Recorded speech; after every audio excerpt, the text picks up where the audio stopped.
Este episodio de La Trinchera es presentado por La Tigre. Sabemos que los códigos de vestimenta en los espacios profesionales se han puesto algo casual, pero no podemos olvidar que una imagen bien curada puede aportar a nuestro progreso profesional. Detrás de La Tigre se encuentra un selecto grupo de expertos en moda y estilo personal que te ayudarán a elaborar una imagen que cuente tu historia de éxito. Con opciones de ropa a la medida y al detalle de origen italiano para él y colecciones de Europa para ella, La Tigre es moda para una nueva generación que aprecia el valor que una imagen de progreso puede aportar a nuestras vidas. En mi caso, para mí siempre ha sido importante portar piezas a la medida de La Tigre, dadas mis comparecencias públicas y en los medios. Y ustedes que me han visto en los periódicos o en televisión, saben muy bien que mis chaquetas, mis camisas, mis pantalones y mis corbatas de La Tigre me hacen lucir muy monarca. Visiten la boutique de La Tigre, ubicada en Ciudadela, en Santurce, o síganlos en Instagram en Shop La Tigre. La Tigre es un estilo en función de progreso y auspiciador de este programa. Este episodio de La Trinchera es presentado por Solar Innovation, un verdadero pionero en el campo de la ingeniería eléctrica con más de 30 años de experiencia y 6 años en la energía renovable, especializándose en resolver los retos más complejos de la industria. En Solar Innovation crean soluciones completamente personalizadas para que obtengas el máximo retorno de tu inversión. Son los expertos en transformar hogares, integrando sistemas solares con baterías que se pueden cargar usando incluso tu generador.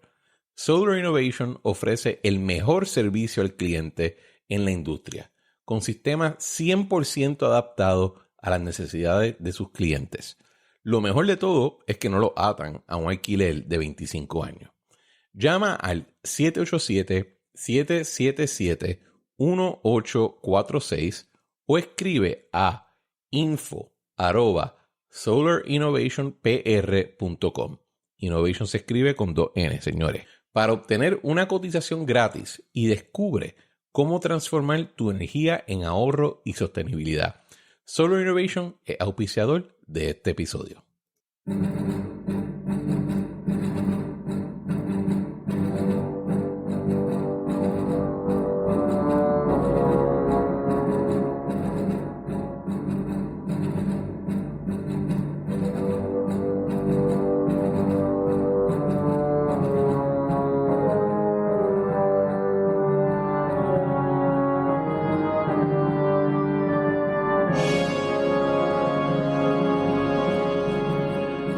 Bienvenidos al Bipartidismo Strikes Back, una producción del podcast La Trinchera con Cristian Sobrino y Luis Balbino.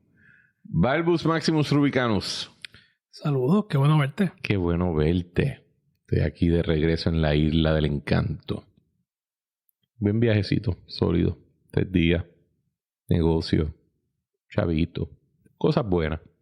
Lo mejor está por venir, decía en aeropuerto alguien me paró, me encanta el podcast. Y mándale saludo a Balbus Maximus. Y yo, yes. Estamos pegando. La verdad es que mucha gente me ha hablado del podcast. Y quiero agradecer, ¿verdad? Nuestra sintonía, especialmente de personas que no están de acuerdo con nosotros. Esa es la parte más importante. Esa es la más interesante. Y es más sustancial de lo que yo pensaba, ¿sabes? Sí, yo creo que la discusión pública se merece este tipo de conversación. Obviamente, pues en otros espacios podemos ser un poquito más coloquiales, pero exacto. Aquí nos gusta mantener un nivel de cultura, de sofisticación sí, que no está disponible en esos foros que tú vas y que yo voy a veces. Bueno, estamos un poquito en la audiencia, ¿verdad? Estamos un poquito en la calma antes de la tormenta. Estamos a menos ya de 2 semanas de las elecciones. Gracias a Dios. Sí, bien brutal. Sí, eso es que cuando las naves, cuando los spacecraft, ¿no? Las naves espaciales van llegando a la Tierra, justo antes de aterrizar, hay lo que se llama el Communications Blackout. Ajá. Porque la velocidad del objeto es tan rápida que la atmósfera se prende, se combusta alrededor de ellos y no puedes transmitir ni para adentro ni para afuera y no sabes lo que está pasando. Estamos en esa última etapa donde está en el blackout justo antes de que el objeto y se nota choque con la Tierra. Sí, porque todas las campañas están en las últimas preparándose para la última semana. Por más que haya debate y por más que haya foros, por más que ya no hay debate públicas. No, pero me refiero a cuando había la posibilidad de debate en las últimas semanas. Hay como los debates fueron tan tarde, pues las campañas dedicaron todos sus recursos a prepararse para esos debates o a prepararse para no ir a esos debates o a atender o a contestar por qué no iba a ir. Exacto, y eso pues genera... Sí, eso tuvo yo creo que también ya en esta etapa final poco a poco el personal de campaña empieza a internalizar de que ya no hay más nada que hacer, en el sentido de que tú debes ya tener planificado lo que este último empuje, lo de tener programado, la compra está, las piezas deben estar, quizás queda alguna otra cosa final, estás planificando los cierres de campaña, pero ya esta última semana especialmente es el momento donde o tú das ese último empuje o puedes meter las patas dramáticamente, ¿verdad? Y esa tensión es lo que debe estar corriendo por la mente de todo el mundo. En este podcast, el miércoles, va a salir el último episodio de La Trinchera antes de las elecciones con don Gary Rodríguez, que viene con un piqué excepcional. Ese es el episodio... No es el episodio que tú grabaste con él ya, es un episodio nuevo. No, es que yo grabé con él esta semana. Oh, tú grabaste un episodio con Gary. Ya entendí, es un segundo episodio de Gary. Sí, no es el primero que, by the way, es uno de mis favoritos, porque creo que humaniza un montón lo que es criarte en la política y vivirla. No, eso son dos cosas distintas. Yo creo que él las ha vivido ambas, y la vida después de la política, que es un tercer... Pues esta vez vino Gary más analista y fogoso. Así que esto sale el miércoles. El sábado de arriba obviamente tendremos el último BSB antes de las elecciones, en que vamos a repetir una dinámica que hicimos para las primarias, donde no solamente damos nuestro pronóstico, sino que también explicamos si el pronóstico no se da, por qué pensamos que la sacaríamos mal. Porque, ojo, señores, ustedes escuchan un montón de programas, especialmente ahora en este ciclo electoral. Ustedes tienen que estar escuchando 37 programas diferentes entre radio, televisión, podcast, YouTube, etc. Noten que en ninguno de esos programas las personas que les hablan están dispuestos a decir por qué entienden las cosas y por qué piensan que si se equivocan, se equivocaron, ¿verdad? Porque como ellos quieren sonar como el oráculo de Delfos, hablando a nombre de los dioses, pues hablan siempre en términos absolutos. Nosotros no, nosotros somos profesionales. Nosotros sabemos de lo que estamos hablando porque lo hemos vivido, lo estamos viviendo, y no solamente queremos decir lo que pensamos en el momento, sino también cuáles son las dudas que tenemos sobre lo que pensamos. Ahí es que tú sabes que una persona es seria. Así es. Y yo creo que también nos corresponde anticipar las razones por las cuales diferentes escenarios pueden ocurrir o no. Me parece a mí que ya la semana que viene vamos a tener una imagen bastante clara de lo que puede ocurrir. ¿Cuándo tú crees que sale el Nuevo Día? Siempre saca una encuesta justo antes. El domingo usualmente lo hacen. ¿Es el domingo? Domingo antes. Ok. Es retante sacar esa... Estaba mirando la última, la que discutimos aquí en el episodio de después del partidismo, el diluvio. Sacar 1.500, encuestar 1.500 personas en 4 días está pesado. Yo no sé cómo lo van a hacer. Eso está, o sea, es difícil si tú vas a mantener la misma integridad en términos de... Es bien difícil. Yo creo que ellos no pudieron mantener el mismo nivel de precisión y exactitud que han tenido anteriormente, sobre todo porque, y esto es algo que mucha gente se le hace difícil procesar, y de hecho cuando vi el análisis, aunque lo vamos a hablar ahorita del foro o del debate cruce de ideas yo digo el podcast Bueno, podcast que vieron 500,000 de personas, pero dale. Ay, papá, hay podcast. Yo creo que hay una dinámica bien importante cuando estamos hablando de estas cosas, que es que cuando es una carrera entre dos, como han sido las primarias en Puerto Rico históricamente, o las elecciones generales, pues la gente está acostumbrada a ver menos movimiento y entonces están todos en una dinámica de suma cero, donde yo te ataco a ti, tú me atacas a mí y vamos a ver dónde resulta el tiro. Y la cosa fluctúa relativamente poco. Estamos esta vez en esta elección, al menos en la dinámica de la prensa, no sé si en la realidad, hay un efecto de que hay una carrera entre tres. Uh-huh. Y esa carrera entre tres genera más incertidumbre porque hay más movimiento en una carrera entre tres que una entre dos. ¿Tuviste la serie de Netflix, el Three Body Problem? No, pero eso es un tema de física. De ahí es que viene el Three Body Problem en la serie, que es una adaptación de una serie de novelas sci-fi china. ¿Verdad? El planeta lejano con el cual el planeta Tierra se está enfrentando en una civilización que surge de un planeta que está, creo que entre 3 soles o algo así. Y entonces 2 soles. Entre 2 soles. Exacto, pues son los 3 cuerpos. Y eso causa que cada cierto tiempo hay un desastre en ese planeta y la adaptación de... Tú puedes explicar el Three Body Problem mucho mejor que yo, estoy seguro, desde el punto de vista de la física. Y esa incertidumbre yo he estado adaptando a la imagen, por lo menos, ¿verdad?, del punto de literario, a lo que ha sido el ciclo electoral esta vez.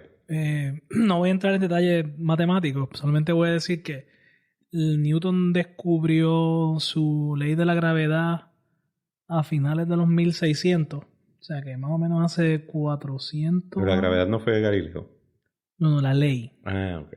Porque Galileo te dice qué fue lo que pasó y te puede dar unas teorías de que la gravedad existe, etc. Pero quien dice matemáticamente la gravedad es tal, es Newton, a mediados, finales del siglo XVII, los 1600. O sea, estamos hablando hace más o menos como 400 años. Okay. Un poquito menos, pero por ahí. Hay una solución exacta y matemáticamente precisa de qué pasa en un problema de dos cuerpos. Por ejemplo, la Tierra y la Luna. Y así el Sol, la Tierra y la Luna. Cuando son dos cuerpos que son una interacción, pues no hay problema. 400 y pico de años después, nadie ha podido resolver el problema de tres cuerpos. Esa es la y proveer una solución exacta a eso. Porque cuando hay tres cuerpos, las condiciones iniciales y cualquier cambio y cualquier pequeño cambio hacen casi imposible resolverlo y lo hacen lo que se llama caótico, ¿no? Esto es un tema de mi maestría. Pero de todas formas, yo creo que hay mucha incertidumbre, hay mucha más incertidumbre de lo que la gente piensa. ¿Tú crees que aplica la imagen? Sí, aplica y sobre todo porque... Así que no estoy sonando como un idiota cuando lo digo. No, al contrario, yo creo que es hasta un problema de cuatro cuerpos en la medida en que el Javier Jiménez puede hacer mella a Jennifer con el tema del conservadurismo. En ese sentido también hay un cuarto elemento ahí que no sabemos cómo va a reaccionar, sobre todo en el área oeste. Por ejemplo, en Radio Raíces sacó una encuesta, que era la estación en San Sebastián, de radio local. Hicieron una encuesta casa a casa y en esa encuesta Javier Jiménez estaba ganando y los demás candidatos estaban en empate entre sí. Y eso me suena. En esa área. En San Sebastián sí, fuera de San Sebastián pues va a haber, en la medida en que te vas alejando pues se reduce el efecto. Pero ese es el área ese es el área más PNP de Puerto Rico, ¿no? Aguadilla, Moca y San Sebastián, Aguada. En la medida en que tienes alcaldes PNPs debilitados ahí, por ejemplo. En esa línea, tú has escuchado a varios comentaristas afiliados o mejor dicho, identificados con el PNP que han estado comentando el hecho, ¿verdad?, que a ellos les está pareciendo cada vez más rarito o disonante que ellos, cuando crecieron, el PNP era fuerte en el área metro. Era un fenómeno metropolitano de clase media alta, clase media aspiracional, ¿verdad?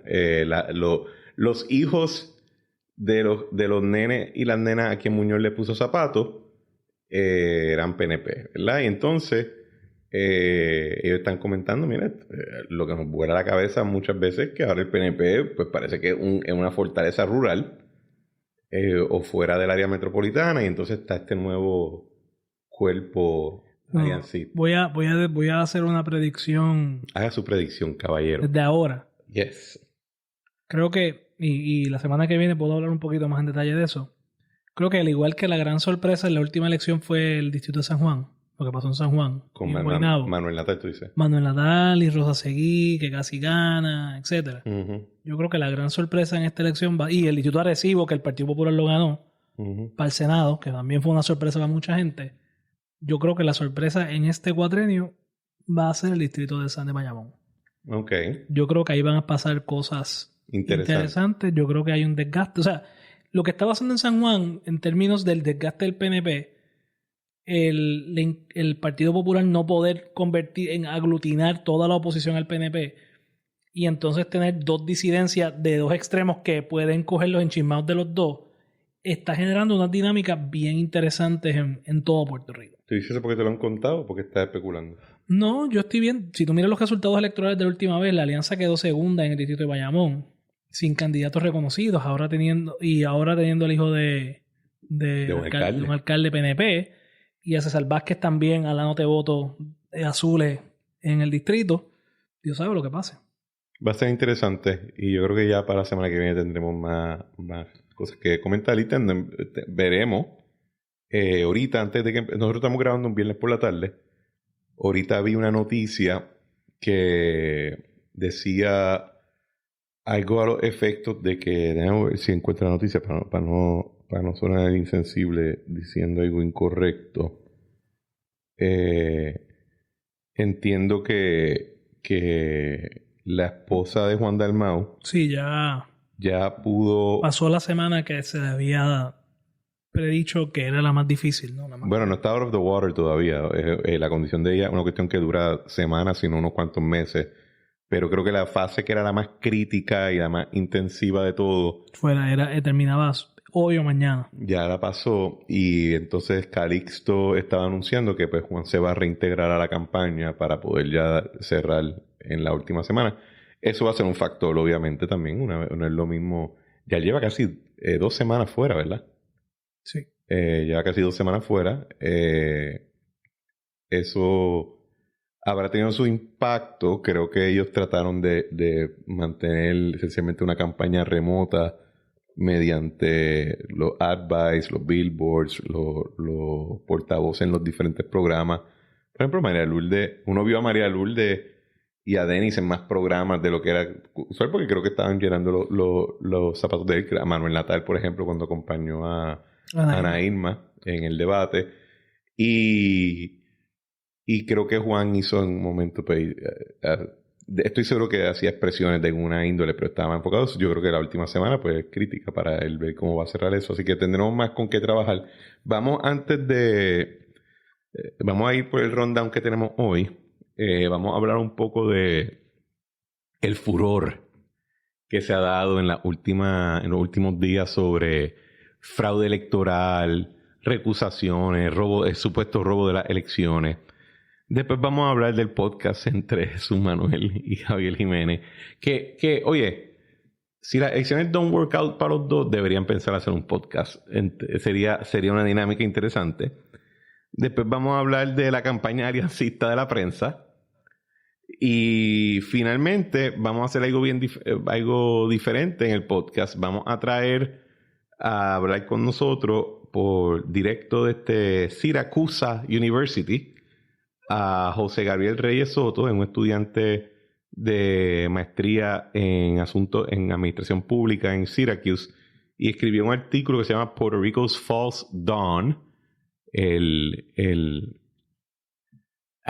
amanecer falso de Puerto Rico. Lo publicó en Compact Magazine. No sé si ustedes que escuchan este programa conocen Compact. Yo lo sigo desde que iniciaron, y sigo a Sohrab Ahmari, que es su fundador desde antes. Y nada, para darle una oportunidad a José Gabriel para que nos explique su artículo y qué es lo que está viendo, especialmente alguien que está estudiando su maestría allá en Syracuse, ¿verdad? y cómo compara con lo que está viendo en Estados Unidos. Así que vamos a coger una pausa comercial y comenzamos las órdenes del día. Señores, es hora de que descubran la excelencia automotriz en San Juan Lincoln, donde encontrarán una exclusiva colección de vehículos de lujo diseñados para satisfacer todas sus expectativas. Por ejemplo, pueden ver allí la nueva Nautilus con una pantalla wraparound de 48 pulgadas o la Corsair Plug-in Hybrid con un rendimiento de 78 millas por galón. Visita San Juan Lincoln en la avenida Kennedy en San Juan y explora lo que una SUV de lujo debe ser. Su equipo está listo para ofrecerle una experiencia inigualable. Para más información u orientación, llamen al 787-782-4000. San Juan Lincoln es auspiciador de este programa. And we're back. So back. Bueno, Balbus, esta semana yo he estado viendo, tanto en redes sociales como en los medios escritos y en los medios tradicionales, una campañita de lo más chévere para convencer a todo el mundo de que se están tumbando las elecciones. Wow, sí, es impresionante. ¿Qué te ha parecido a ti la campaña? Pues mira, yo creo que hay dos cosas, ¿no? Una es la realidad. La realidad es que es bien difícil robarse una elección porque el sistema de nosotros está basado en hasta cierto punto en la desconfianza. Claro, los partidos, no quiero decir emergentes porque eso es una palabra para mí cargada. Los partidos que no son, y el PIB es más viejo que el PNP, los partidos históricamente dominantes o mayoritarios tienen una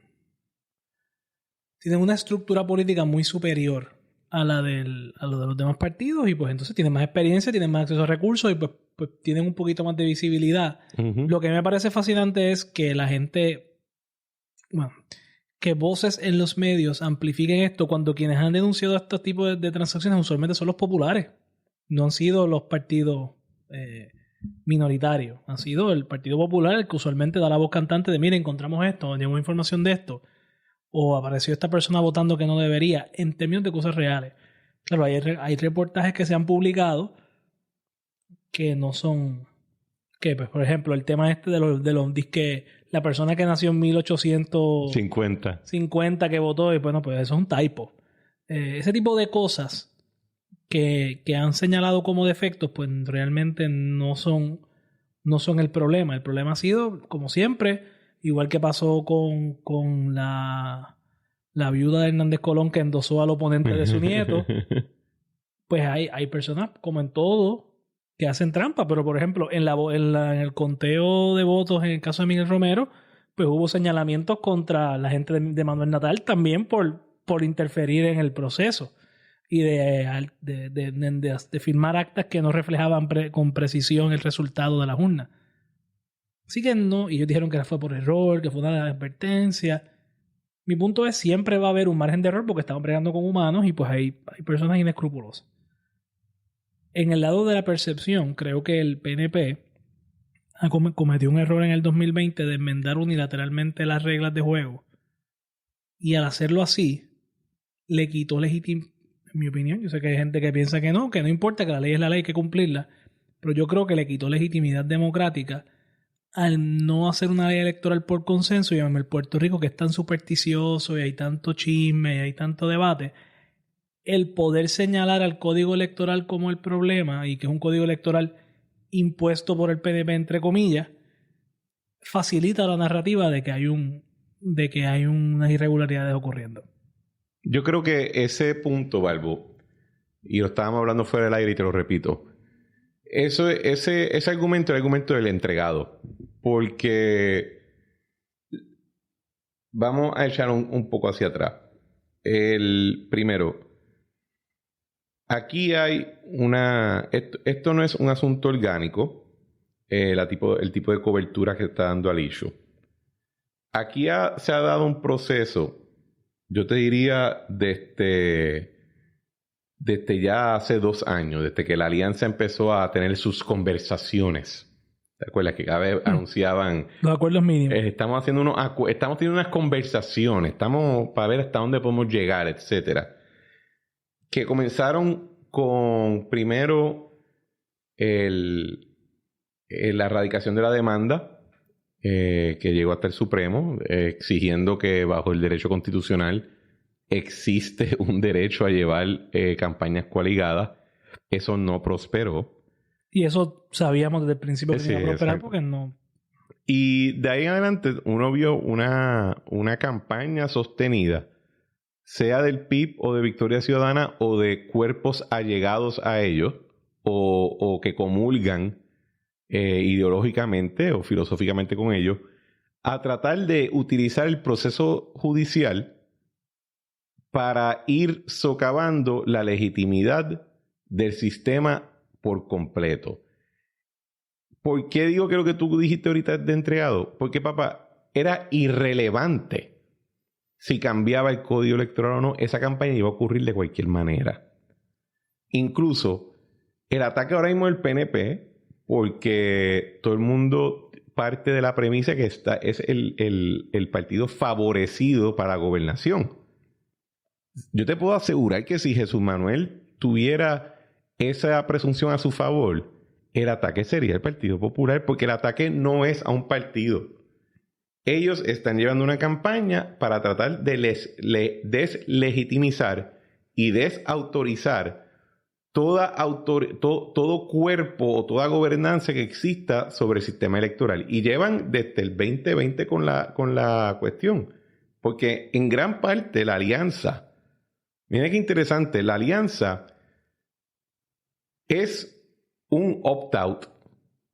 La gente que está en la alianza, ellos optaron no ser parte de tanto las negociaciones que se requieren para gobernar cualquier jurisdicción, especialmente una compleja como Puerto Rico. No quiero bregar con el tema de la deuda. Afuera. Pichón, yo hablo de auditarla y nulificarla. Y como yo nunca voy a tener que estar en el tribunal, ni nunca voy a tener que estar en la mesa de negociación, yo puedo tomar posiciones absolutas. No me gusta el tema de derechos laborales, pues empiezo a proponer no solamente la reforma laboral, que termina siendo derrotada por la Junta de Supervisión Fiscal, sino que en mi plataforma me voy sindicalista. Bueno, el ejemplo para mí, y esto es para que no se escuche como algo partidista, pues no lo es, fue cuando pasó el tema de la deuda, ¿no? Cuando pasa el tema de la deuda, el Partido Popular legisla una ley de reestructuración de la deuda a nivel estatal, o sea, del gobierno.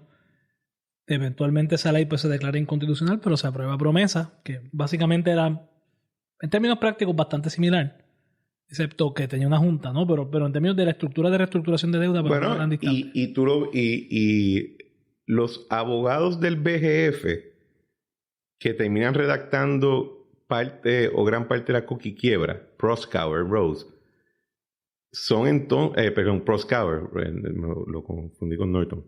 Proskauer termina siendo los abogados de la Junta de Supervisión Fiscal y la estructura del plan fiscal del gobierno central y las exigencias que ellos le ponían a los planes fiscales surgen de la propuesta de la coquiquiebra. Claro, pero lo que iba es que en ese momento Manuel Natal no dice vamos a ver un proceso ordenado para... No vamos a pagar y punto. La deuda es odiosa, es rechazada, no voy a pagar nada.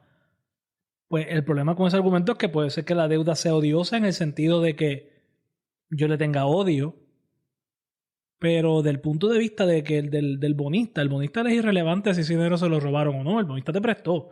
Eso no es un argumento en derecho. Yo no puedo utilizar... Si yo te robo a ti para comprar un arma y mato a otra persona, por ejemplo, la familia de la persona que murió no puede demandar a Cristian Sobrino porque tú me diste dinero, porque es que yo no tengo nada que ver, o sea, y después si yo me muero, si yo no te pagué para atrás el dinero, yo no puedo decir, ay, es que yo se lo he echado para matar a alguien, no te lo voy a pagar. Y o sea, esa argumentación que era circular es el tipo de actitud que ellos tomaban con todo, por ejemplo. Y lo estamos viendo en todos los temas. En el tema del IVU, de la reforma contributiva, Alejandro quería eliminar el income tax. No se puede eliminar el income tax. Tuvieron trancado. Al final, terminaron aumentando el IVU, que era lo peor de dos mundos. O sea, que tú ves en ellos una actitud confrontacional tajante que termina resultando en un resultado peor si les das autoridad. Y si tú ves, por ejemplo, la demanda donde se terminan descalificando a los legisladores por acumulación, Ana Irma pasa por Chiva, ¿verdad? Porque la que había corrido para comisionado residente del PNP no apeló, porque si no también se iba en volanta. Por lo menos del reportaje que se ha hecho, y en pues cito siempre a los amigos de Puestos por Problemas, habían candidatos que levantaron la bandera, que dijeron estoy dispuesto a buscar los endosos, y es en la oficina de la comisionada electoral. Dicen, no hace falta. No, hay opt-out. Yo decido que no. No voy a permitir que ellos me digan qué hacer.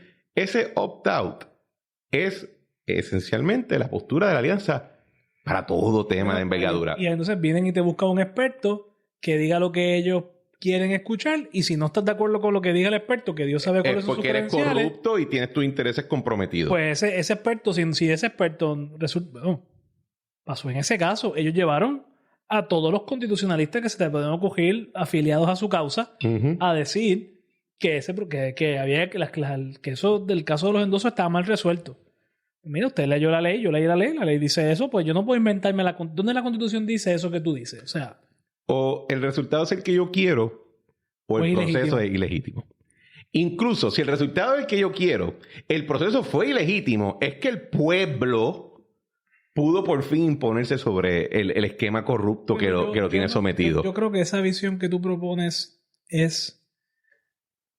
le da demasiado poco crédito a la gente. Yo creo que la gente que no es lo mismo. Es más fácil. Si ellos argumentan la falta de legitimidad del proceso, es más difícil para ellos vender lo que dicen si hubo un consenso, aunque fuera de 2 o 3 personas o 2 o 3 partidos, a que ellos lo digan y todo el mundo estaba en desacuerdo. Yo creo que el proceso es importante, y yo creo que si hay la posibilidad de llegar a un acuerdo, esa posibilidad debe ser explorada. Y yo creo que el PNP cometió un error en el 2020. Si Luis, hubo un acuerdo para enmendar el Código Electoral entre el Partido Popular y el Partido PNP en este cuatrenio. Y bueno, hoy en Aparo Limpio estaba Obed Rojas con Ramón Rosario, y Obed, que pues está curioso ideológicamente en algunas cosas, pero yo escuché su argumento y era difícil de decir que estaba equivocado. Ese acuerdo se llegó entre los cuerpos parlamentarios del Partido Popular. Se había acordado con el presidente del partido PNP, que era Pedro Pierluisi, el gobernador el que firma, y al entrar Jesús Manuelito Ñito, detienen el proceso, echan para atrás el acuerdo, no se enmienda la ley según lo que se había acordado hacer, y termina muchas de esas cosas implementándose después indirectamente por reglamento. Pero se ha llegado a un acuerdo incluso para atender el proceso. Y el tú decir ahora, bueno, no, lo que pasa es pues que ese acuerdo no me satisfacía a mí, así que ya yo también me desentiendo del asunto. Eso es opting out de la misma manera que lo hace la alianza, y por eso es que yo digo que esa es la visión del entregado. Fíjate que no, porque la alianza llegó a un acuerdo con el Partido Popular y se legisló. Y quien lo bloqueó fue el Tatito. ¿Y Tatito de quién es? ¿De qué parte? ¿Es PNP? Porque no me llegó el memo. Parte de el proceso de reforma en un partido político es que va a haber divisiones y va a haber gente que se opone a los cambios. Tú no puedes entrar a algo cuando tú entras in media res, donde ya las cosas llevan corriendo de cierta manera. Tú no puedes entrar a decir yo no tengo nada que ver con lo que pasó antes y tengo el derecho de ignorarlo. El que se hace eso está sufriendo una crisis de refundación y con alta probabilidad va a fracasar. Sí, bueno, yo puedo entender por qué tú lo dices. Yo pienso que yo creo que uno de los grandes retos que tiene Jesús Manuel y Juan Dalmau, ambos, es convencer a la gente de cuál es la mejor forma de lograr el cambio. Jesús Manuel argumenta que la mejor forma es con gente que ha logrado cambiar cosas, y Juan Dalmau argumenta que es con gente que habla mucho. Porque yo no recuerdo una sola cosa que Juan Dalmau haya logrado concreta que afecte la vida de la gente en términos de política pública. No sé si tú te acuerdas de alguna. No sé si tiene ni siquiera una ley a su nombre. Yo creo que brego algo que tenía que ver con... Algo de los sordos. Eso, ¿verdad? Eso mismo. Sí. Puede ser. Tengo un recuerdo de por lo menos radicó legislación. No recuerdo si se aprobó. Sí, él manejó ese tema. Yo creo que logró... Pero María de Lourdes sí empujó mucho con el tema de educación especial. Ajá. Eso sí. Pero ellos tienen sus pet causes, ¿no? Pero yo creo que eso es un gran tema, ¿no? ¿Quién logra versus quién no logra? Recapitulando, el asunto es que ese opt-out es lo que estamos viendo ahora. Entonces, y esto pasa en cualquier dinámica en la vida, cuando tú no conoces algo, porque no lo trabajas, porque no lo has vivido, porque simplemente no lo conoces, todo incidente menor o todo cuento te parece evidencia de una gran conspiración. Bueno, el tema del elector del 1850, que cuando tú bregas con data, sabes que en un file con 2 millones de items, alguien va a escribir en 1800, ¿quién va a cometer un typo? Bueno, y toda persona que le ha dedicado 5 minutos a mirar un sistema electoral sabe que cuando estás bregando con millones de personas, y si no quieres decir millones, pues cientos de miles en Puerto Rico, pero estamos la ristra electoral es de 1.9, si no me equivoco. Así que estamos bregando de más de 1 millón de mamíferos, ¿verdad? Mira, ¿sabes qué? Son dos. Van a haber incidencias. La pregunta es si esas incidencias aisladas o aleatorias pueden en la suma o en el agregado llegarte a cuestionar el resultado en un asunto de proporción. Y en Puerto Rico, en todas las elecciones, se han dado incidencias. Bueno, el caso del mejor ejemplo, Cristian, perdona que te interrumpa, pero es que yo creo que es importante mencionarlo. El nombramiento de un funcionario federal del Departamento de Justicia para supervisar violaciones electorales es algo que ocurre de por lo menos que yo haya visto en el 2016. Cuidado si antes. En el 2012 se hizo también. Y entonces, ahora, nombraron al fiscal que está a cargo de esto para que vea. Mire, eso es un protocolo estándar. Al igual que hay un fiscal que brega violencia de género en cada tribunal, al igual que hay un fiscal que está a cargo de corrupción, de cuello blanco, de crímenes grandes, esos major crimes, como le dicen, ¿no? Uh-huh. Eso existe y eso es una decisión administrativa mandada por el gobierno federal en todas las jurisdicciones. Yo sí estoy de acuerdo de que hay un tema de la fiabilidad de las instituciones electorales. Yo creo que deberíamos tener más confianza. Como yo estoy de acuerdo de que por lo menos yo no recuerdo de que una elección en Puerto Rico se haya realmente robado en el sentido de que se contaron mal los votos de tal grado que se altere el resultado de la elección. Puede haber 10 errores, 20 errores, pero decenas de miles de errores no hay. Macho, hay gente que hoy en día todavía piensa que Valencia was a thing. Bueno, ahí hubo un tema con el doble voto de los policías, ¿no? Pero... Ahí hasta Héctor Luis Acevedo tuvo que admitir que se le fue un poco la mano en la retórica. Así que... Bueno, hubo irregularidades. El problema es que no eran suficientes para alterar el resultado. Incidencia. Es que va a ocurrir... oye, para que sepa, si usted se toma una Tylenol... Hay una posibilidad de que te cocote. ¿Tú sabes que la posibilidad de morirse es prácticamente la misma todos los días? Ajá. Tengas 0 años o... Cuando te enchufe algo, sepa que en otra parte del mundo alguien enchufó lo mismo y explotó. O sea, de nuevo, la vida no es Tetris. No encaja perfectamente los cubitos. Y la pregunta no es si va a ocurrir o no ocurrir algo. Es si en el agregado... Ocurre suficiente para tú decir que hay un problema. Y entonces tú ves que hay en nuestro ambiente mediático, ¿verdad? En nuestro clima mediático, hay un incentivo en tratar de deslegitimizar y desautorizar todas las funciones públicas, porque de esa manera incrementa la legitimidad, la autoridad y el poder comercial de los medios. Cuando tú tienes, por ejemplo, una entidad como el Centro de Periodismo Investigativo que está pidiendo donativos a entidades sin fines de lucro y otras fundaciones para atender ciertos temas, ellos no tienen el incentivo para virarse a decir, todo está bien. Fíjate, lo miré, nada que reportar. Y cuando tú recibes esos chavos, tú vas a tener que contestar qué fue lo que encontraste, tú sientes la presión de no decir todo está chévere. Entonces tú cometes un error que hasta gente que no son de, vamos a decir, amigables al bipartidismo, te dicen, mira, es una payasada. Y tu reacción no es, coño, pues déjame mirarlo más de cerca, porque si fulano que conoce el sistema me está diciendo que estoy mal, pues quizás que estoy mal. No, double down. Y ataca a esa persona. Esa dinámica la estamos viendo en todos los otros programas. Porque es en su incentivo. Ellos te tienen que hacer pensar que el mundo está a punto de explotar para que tú lo veas. Y porque tienen que llenar cuántas horas hay ahora de televisión que esta gente tiene que llenar. Porque antes la política eran 2 horas de televisión al día. Ahora es todo el día. Así que hay que buscar contenido. Y uno también ha visto y ha escuchado de personas, por lo menos yo he escuchado de populares y de PNP, que están en la Comisión Estatal de Elecciones y dicen, mira que esta gente lo que está cometiendo, causando revolú. No sé si te he escuchado las mismas cosas. Así que no caigan en la vaina.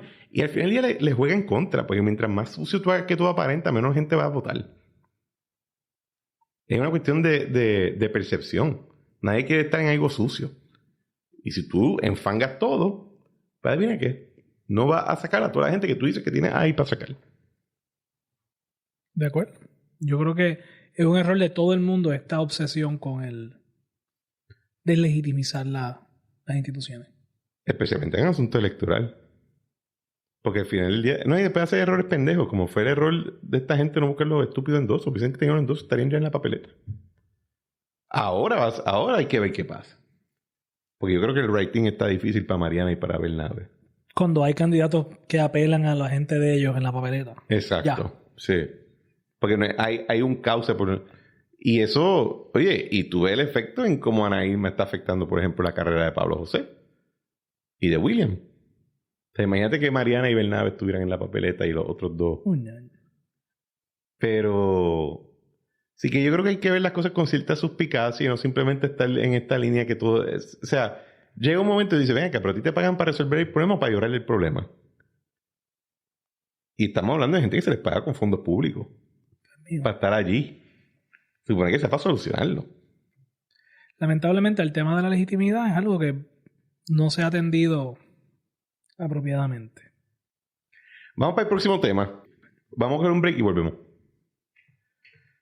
We're back. So back. Bueno, esta semana, quiero escuchar más tu parecer. Ayer el jueves, Javier Jiménez, Jesús Manuel Ortiz, Rafael Lenín, Luis Guardiola, Gloria Ruiz Cuilan y Gloria Gonzoya. ¿Y quién? Y Gonzoya y Gloria. Y Gonzoya y Gloria tuvieron un podcast. Yes. En Telemundo. Esencialmente ese era el debate que se anticipaba para la gobernación con Juan Dalmau, Jennifer González y Javier Jiménez y Jesús Manuel. A última hora, Jennifer decide no entrar al debate porque Juan no fue. Entonces estaba teniendo el tema de... Por razones eminentemente justificables. Definitivamente eran razones justificables. En el caso de Juan, ¿no? En el caso de Jennifer, pues yo creo que... Bueno, yo creo que... sus expresiones hablan por sí solas. Y yo había visto a Francisco Domenech jugando a pelotadura unos días antes. Sid Marí lo estaba increpando. Y Francisco, oye, yo he estado en esos momentos donde te están haciendo la misma pregunta y tú tienes que agarrarte a la mesa y contestar la misma oración por 5 o 6 minutos corridos y todo el mundo te está cayendo encima. Así que, ¿sabes qué, Francisco?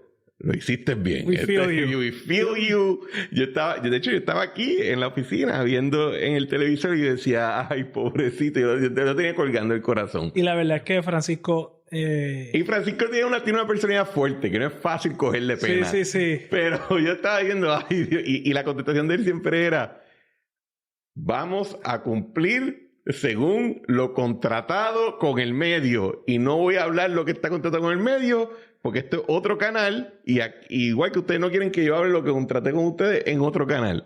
Y lo repitió como por 6 minutos. Props. Yo admiro ese compromiso con... evadir una pregunta. Porque yo sé que no es fácil. No es fácil. Pero nada, yo creo que la estrategia de todas las partes me parece fascinante. Yo me gustaría escuchar tu insumo en los siguientes 2 puntos. ¿Qué te pareció la dinámica como tal? Para que sepas, yo vi en mi celular el debate, el podcast, en una barra en New Jersey, entre Guinness y shots de Jim Beam. Así que quizás no soy la persona más que estaba más atenta, ¿verdad? Pero a mí me pareció muy bueno el formato. El formato me encantó. Es un palo, sí, definitivamente. Creo que es necesario, igual que el de Pablo en el debate que hubo con Pablo, yo creo que le fue bueno. Creo que el tema de los tiempos específicos que se hace para proteger que todos los candidatos tengan un tipo de trato igual, con las preguntas de seguimiento termina siendo en la práctica lo mismo que hacer este formato sin tener que hacer el stilted tengo 1 minuto para contestar, yo tengo que meter 10 cosas ahí. Creo que lo hicieron bien. Yo creo que ambos candidatos lo hicieron súper bien en términos de poder proyectar sus ideas. Creo que había más diferencias de las que yo pensé que se iban a reflejar entre ellos. ¿Cuáles? Hay muchos temas de gobernanza, por ejemplo, Jesús Manuel hablando de sus posturas un poquito más demócratas y Javier más republicano, pero diferencias claras entre las posturas ideológicas de ambos que me gustó ver en acción. Creo que había menos diferencias de lo que yo esperaba en el tema del estatus político. Al final ambos... Proyecto de Dignidad Popular en asuntos de estatus. No, yo creo que ellos son agnósticos. Son populares. No sé, no creo. Javier Jiménez le metió bastante duro a Lela allí. Yo creo que ellos le meten duro a Lela porque saben que tienen un grupo dentro de su feligresía o de sus suscriptores que no se sienten cómodos con Lela, pero saben que tienen que también mantenerle la puerta abierta para los expopulares que hay y los independentistas, así que ellos son populares. Bueno, yo me divertí muchísimo. Creo que todas las preguntas no fueron amistosas.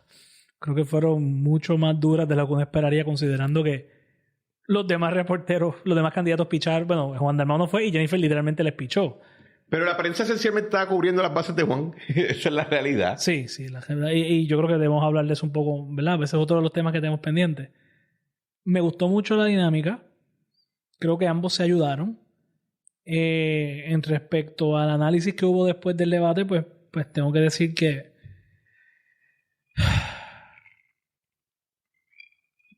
mira, yo creo que los analistas políticos que no ven encuestas, no ven números, no han sido estrategas políticos nunca, que es el 99.9% no decir el 100%.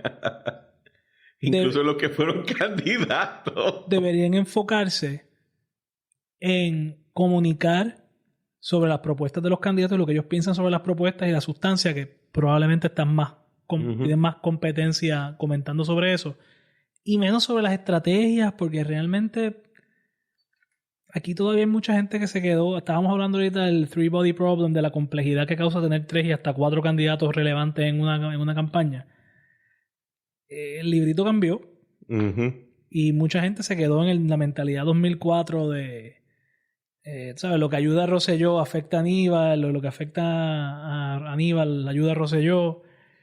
Ya no es un zero-sum game, ya no es 2 bloques grandes que están peleándose por un pedacito bien chiquitito, en el cual tienes que dar con todo para pelearte por ese cantito, porque estás peleando por prácticamente, no quiero decirlo así, pero 30 y pico % del país.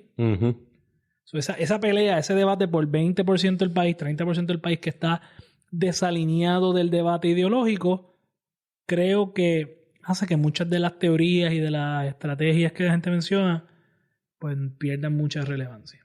Y nada, por eso lo comento simplemente porque escucho un montón de gente argumentando que si los populares no van a ganar, que si los victorios no van a ganar, que si el otro no va a ganar, que si el PNP hizo, que si el otro no hizo. Yo estoy seguro que al menos en el caso del Partido Popular y del PNP tienen acceso a la mejor data que ellos entienden que pueden tener, a asesoría suficiente, y que al final estas son decisiones que los candidatos toman teniendo la información necesaria para tomarla correctamente, lo que ellos entienden que les conviene en ese momento. Quizás la data no es la mejor, quizás, pero de que tienen los recursos para tener esa información, los tienen. Yo creo que el debate, el podcast, primero, no me encanta la dinámica, y todo el mundo sabe mi posición sobre los debates. Dicho eso, primero, yo creo que si algo se reflejó es que los debates pueden ser iluminantes en la medida que sean 2 participantes. El debate de 4 o 5 personas, yo creo que ha quedado hartamente probado de que no es un buen producto educativo para el electorado. En esa línea, yo tendría que decir lo siguiente. No entiendo por qué hay que meter 4 o 5 moderadores. No entiendo esta cuestión de que voy a sacar votos de afuera. O sea, parece un game show. Bueno, eso que no se dio el de Tele 11. El de Tele 11 era un game show. O sea, creo que habían hasta unos iba a haber unas preguntas donde iban como en Miss Universe, que te iban a meter en un cuartito que nadie podía escuchar la misma pregunta a todo el mundo, pero nadie podía escuchar la respuesta de la anterior. Ajá. Eso era parte del formato. Sí, o sea, el convertir el debate en un game show, el convertir el debate en un game show no tiene... O sea, su valor, por lo menos educativo, es reducido. Y entonces se convierte en la dinámica que hay que conseguir tiempo y pauta en televisión. Oye. Que es muy valiosa. Que es súper valiosa. ¿Cuánto fue la audiencia en este? Bueno, entraron y salieron, debe estar cerca del 500,000 de personas.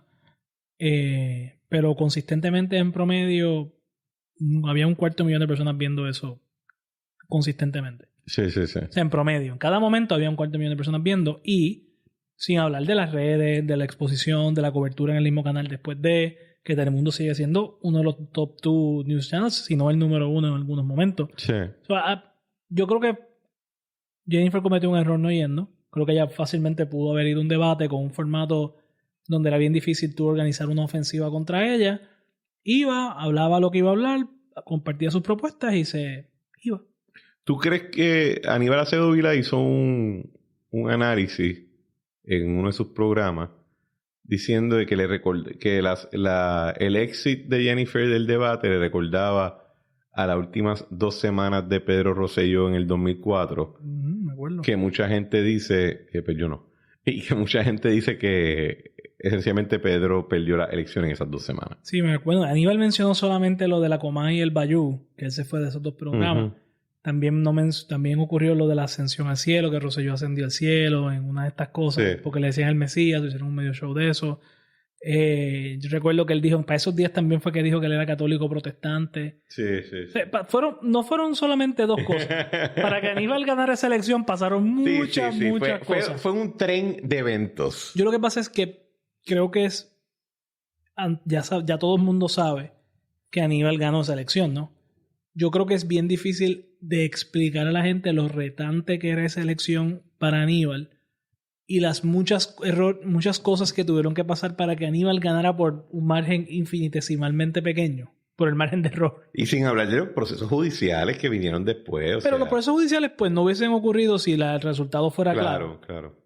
Eso me hace pensar que hay ¿cuál es la palabra que estoy buscando? ¿Revisionismo, tú crees? No, yo creo que hay una tendencia, ni siquiera revisionismo, yo creo que desde el mismo momento es como que todo el mundo dice, pues claro que Rosselló no iba a ganar, si Rosselló ocurrieron estos 8 años horribles. Y como la figura de Pedro ha sido vilificada. Sobre todo por la primaria del 2008.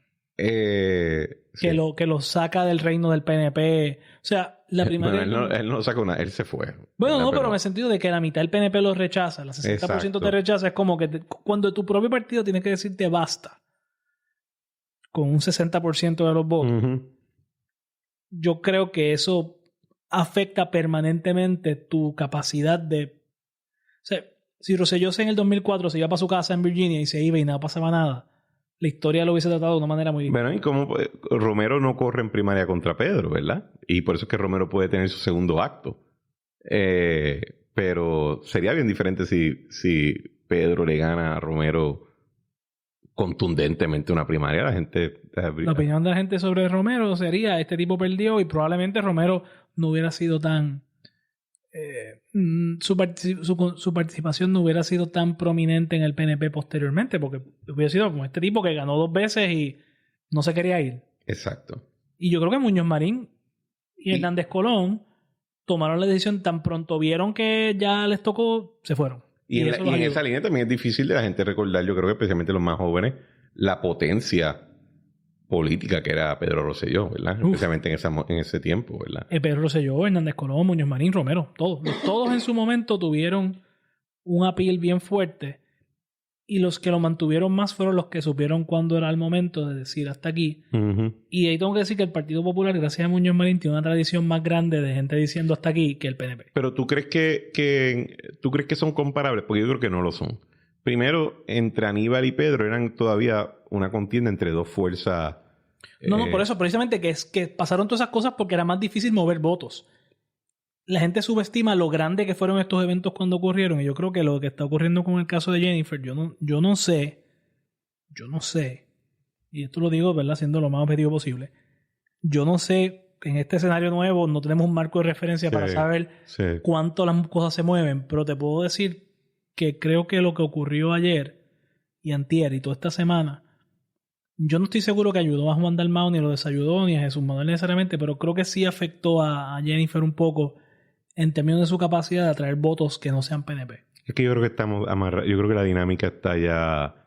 Por lo menos la estrategia está amarrada en que... Es full el PNP y seguimos. Y con los que tenemos ahora, y lo que hay que es mantener la ruta y no perder... Lo que tenemos ya, no perdamos de ahí, pero yo creo que esa es la línea. Probablemente. Porque no veo... O sea, mi impresión de la campaña de Jennifer no así es que es una campaña que está corriendo el reloj versus quiere pelear cada segundo del reloj para meter más puntos todavía. O sea, esa es la dinámica que yo estoy viendo. Así que no sé. Pero estoy de contigo en el sentido que hay que ver cómo es que se... Sí, no tenemos una comparable que tú dices, wow, esta persona hizo este error. Pues mira, por ejemplo, te voy a dar un ejemplo que ya quizás fue el principio de este tema de las elecciones más inestables. En el 2020, si tú le preguntabas a cualquier persona que viera una encuesta antes del debate de Charlie tuvo el papelón, todo el mundo te hubiese dicho, bueno, los debates no cambian nada, pues mira lo de Alejandro, después se resolvió, la cosa volverá más o menos a estar donde empezó. No volvió. Y yo creo que tenemos que ser bien, ¿cuál es la palabra que estoy buscando? Tenemos que ser bien cuidadosos de me gusta más. Predecir el futuro a base de observaciones cualitativas sin data cuantitativa. Bueno, tú sabes que una de mis peleas siempre, ¿verdad? Siempre es decir a la gente, mantén tu distancia profesional, porque cuando uno es profesional en un asunto, a ti no te pagan por tu opinión, a ti te pagan por tener la razón, ¿verdad? Y si no tuviste la razón, tienes que poder explicar, esto es lo que hablamos un poquito al principio de la grabación, ¿verdad? Tienes que poder explicar el por qué no tuviste razón. Y si eres un profesional, lo anticipas, ¿verdad? Y creo que en este caso, por el three-body problem que estamos enfrentando en este escenario electoral, es bien difícil tú poder decir, bueno, pues la ecuación es A más B es igual a C. Si B no está, pues sí, C menos B. No es tan fácil. Porque, de hecho, hace hasta más difícil las campañas negativas. Si tú te fijas, la única que ha hecho campaña negativa es el PNP porque le sobran los recursos. Pero Jesús Manuel y Juan Dalmau, más allá de hacer contrastes con Jennifer, realmente no la han atacado en televisión teniendo los recursos para hacerlo. Mantiene los medios. Pero mira, vamos a coger un momentito y cuando regresemos tenemos la discusión con José Gabriel Reyes Soto sobre su columna Puerto Rico's False Dawn. And we're back. So back. Bueno, señores, aquí nos acompaña remoto, directo desde Syracuse University, José Gabriel Reyes Soto. Bienvenido al BSB, papá. Muchas gracias, Cristian. Gracias por la invitación y espero que se encuentren bien. Nos encontramos súper bien. ¿Cómo te hace frío? Sí, estoy con el hoodie puesto, pero como quiera, mis pies están temblando. Esto se va a poner peor. Sabes que mi hermano estudió en Syracuse bachillerato, visité en varias ocasiones. Fueron eventos muy, muy amenos. Guillermito Wasp, amigo del podcast, que también hizo su maestría en Syracuse, así que está muy bien acompañado. Cuéntanos, ¿qué es lo que tú estás estudiando allá? Ahora mismo estoy estudiando una maestría en Administración Pública, pero yo ingresé aquí en el 2020 como estudiante de bachillerato con concentración en Relaciones Internacionales. en mayo decidí extender mi desempleo por un año. Hice la maestría y la termino en junio. ¿Y en qué te estaba enfocando? En relaciones internacionales me enfocaba en Asia y en asuntos de seguridad y diplomacia. Coincidentally, mucho de mi research terminó siendo de relaciones civiles militares, o de cómo el ejército interactúa con el sector civil o cómo los civiles gobiernan el ejército. Y ahora en administración pública es un poco más técnico, estoy aprendiendo sobre budgeting, management y asuntos más prácticos de cómo correr el gobierno. ¿Y cuál es tu meta? ¿Quieres ser como nosotros? ¿Quieres ser un burócrata? ¿Cuál es tu norte Sí, ahora mismo? la meta inicial era ser Foreign Service Officer, diplomático en el Departamento de Estado, pero después aprendí que te mueven casi a un continente diferente cada 2 años y eso no es lo mío. No es tan divertido. Ajá. Y después ahora la meta es ser burócrata en el gobierno federal, Okay. en algún asunto de lo que haya estudiado o en Lo que cualquier haya. oportunidad que se aparezca. No se puede ser muy exigente en el mercado laboral de ahora. ¿Y cómo terminaste en Syracuse? Ayuda financiera. Ya había aplicado para muchas universidades en Washington, D.C., pero Syracuse fue la más que me incentivó en cuanto a lo financiero y decidí que el frío valía la pena. Muy bien, sabia decisión.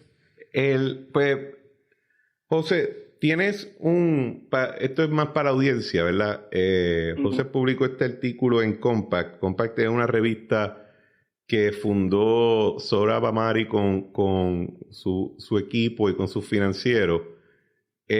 Yo te diría, es un espacio bastante interesante dentro de la discusión política en Estados Unidos, porque Sohrab, en muchos asuntos económicos, es liberal, pero El europeo. En europeo, pero como que nuevo tratista, básicamente. Él piensa que el nuevo trato fue hace tanto tiempo que defenderlo es conservador en su mente. Y él tiene también una visión que es más anti-neoliberal. Menos, él y su gente tienen muchas críticas al neoliberalismo y a la financiación de todo el esquema económico fuera de un eje productivo a un eje financiero. La financialización de la economía. Exacto. Entonces, él, en lo social, es conservador. Él es católico converso, como tú, Balbus.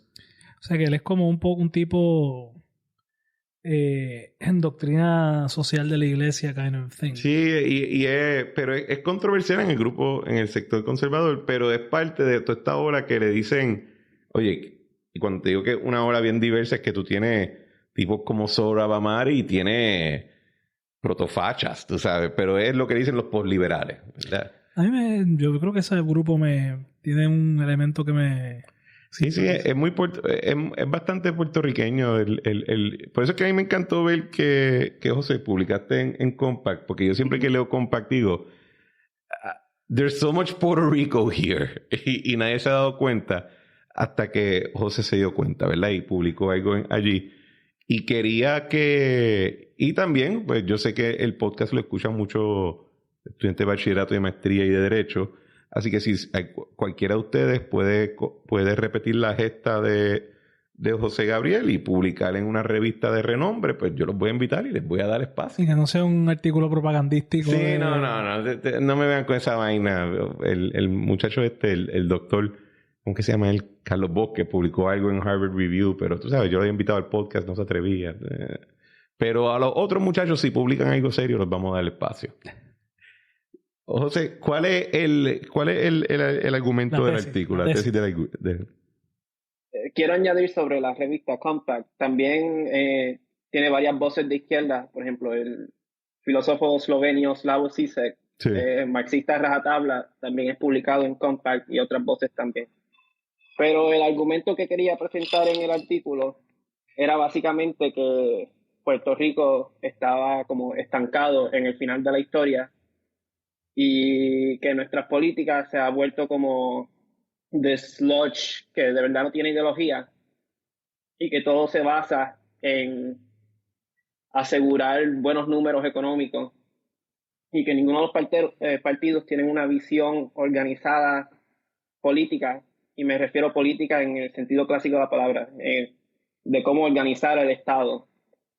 Y entonces los partidos políticos, sus colisiones aquí, entonces se vuelven en solamente la preferencia de estatus y no ideologías políticas, pero que las nuevas fuerzas de la política puertorriqueña, es decir, Movimiento Victoria Ciudadana y el Proyecto Dignidad, representaban una amenaza a este status quo del fin de la historia, del neoliberalismo, pero que estas fuerzas políticas como que no han podido escapar la fuerza gravitacional de lo que representa el neoliberalismo o el fin de la historia, y que básicamente se están volviendo stand-ins o suplentes de los partidos tradicionales de Estados Unidos. Por eso es que tú le dices que un amanecer falso. Sí. Porque está prometiendo algo que de verdad no es. They don't have the goods. Ajá, en un principio se veía bueno.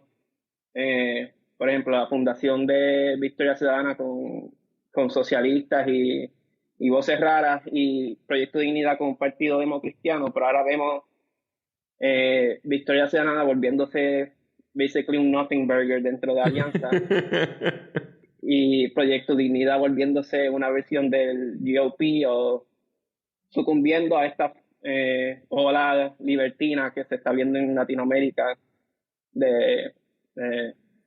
que lo que quiera invocar es libertinaje o libertarianism. Fíjate, ahora que dices eso, me parece interesante porque ¿por qué tú piensas que los dos partidos principales, o sea, el PNP y el PPD en ese caso, tienen las mismas políticas? ¿Me puedes dar un ejemplo de las políticas que tú piensas que comparten? Bueno, es que si una persona tiene una ideología, o sea, un sistema de ideas, tú debes de presentar un issue a varias personas de esa ideología y se supone que te salgan con una respuesta similar. Pero si yo hago eso dentro del PPD o del PNP, me van a salir varias propuestas diferentes que no necesariamente son parte que no encajen dentro de una ideología estándar dentro de las ciencias políticas, o que solamente o cupieran todas dentro del liberalismo clásico. Bueno, yo no sé, por ejemplo, en el caso del tema energético y de las privatizaciones, que yo creo que es un ejemplo clásico de política económica. Por Puerto Rico, obviamente, el no tener control sobre la moneda, pues no tienes política monetaria. En términos de política fiscal, pues estás en quiebra, no puedes tomar prestado. Quizás el mejor ejemplo es el rol del Estado en la economía. La mayoría del liderato del Partido Popular y prácticamente todos los candidatos que ha tenido han sido bien reacios a la privatización y hasta han revertido privatizaciones, mientras que el PNP ha sido quien ha impulsado ahí te estoy dando un ejemplo de ideología. O sea, no obviamente no quiero, mi punto no es debatir contigo, sino que quería tener un poquito más de claridad, porque me parece que sí hay diferencias en cómo los dos partidos principales ven la política.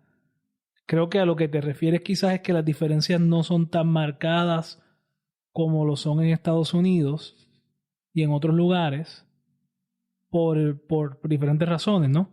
Pero entonces cuando empiezas a hablarme, me mencionas que el Victoria Ciudadana y Dignidad, bueno, en el caso de Dignidad, pues sí, obviamente, pues se ha convertido como en un tipo de Milei Light bajo Javier Jiménez. Ellos dependen, yo creo que, fíjate, yo creo que voy a tratar de parafrasear el argumento diciendo que incluso dentro del Partido Popular, por ejemplo, te van a venir a muchas.